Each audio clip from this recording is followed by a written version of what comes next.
السلام علیکم دوستو آج کی اس ویڈیو میں ہم بات کرنے والے ہیں شرجیل خان کے بارے میں۔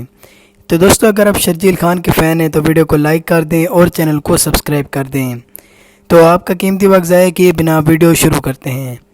دوستو اگر ہم شرجیل خان کی پابندی کے حوالے سے بات کریں تو اسی سال اگلے ہی مہینے 10 اگست کو شرجیل خان کرکٹ کے میدانوں میں واپسی کر رہے ہیں۔ جی ہاں دوستو، 10 اگست سے شرجیل خان ڈومیسٹک کرکٹ کھیلنا شروع کر دیں گے اور یہ بات کنفرم ہو چکی ہے۔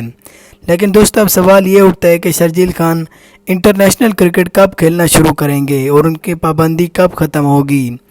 تو دوستو اس کے حوالے سے پی سی بی نے اپنا اہم اعلان جاری کر دیا ہے۔ پی سی بی کا کہنا ہے کہ شرجیل خان کو یہ قبول کرنا ہوگا کہ انہوں نے واقعی فکسنگ کی ہے تو پھر ہم انہیں پاکستانی ٹیم کا حصہ بنائیں گے۔ لیکن دوستو اس حوالے سے شرجیل خان نے ابھی اپنا کوئی فیصلہ نہیں سنایا۔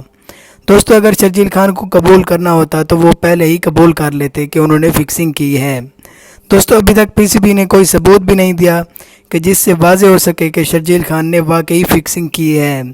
لیکن اب دیکھنا یہ ہوگا کہ شرجیل خان اب کیا فیصلہ سناتے ہیں۔ تو امید کرتے ہیں کہ بہت جلد شرجیل خان پاکستانی ٹیم میں واپس آ جائیں گے، کیونکہ فخر زمان بھی بالکل بھی اچھی فارم میں نہیں ہے اور پچھلے کافی عرصے سے پاکستان کو اچھا اوپننگ پیئر نہیں مل رہا۔ تو امید کرتے ہیں کہ بہت جلد شرجیل خان ہمیں پاکستانی ٹیم میں دوبارہ کھیلتے ہوئے نظر آئیں گے۔ تو دوستو اگر آپ کو ویڈیو پسند آئی ہے تو ویڈیو کو لائک کریں اور چینل کو سبسکرائب کرنا مت بھولیں۔ ملتے ہیں اگلی ویڈیو میں، تب تک کے لیے اللہ حافظ۔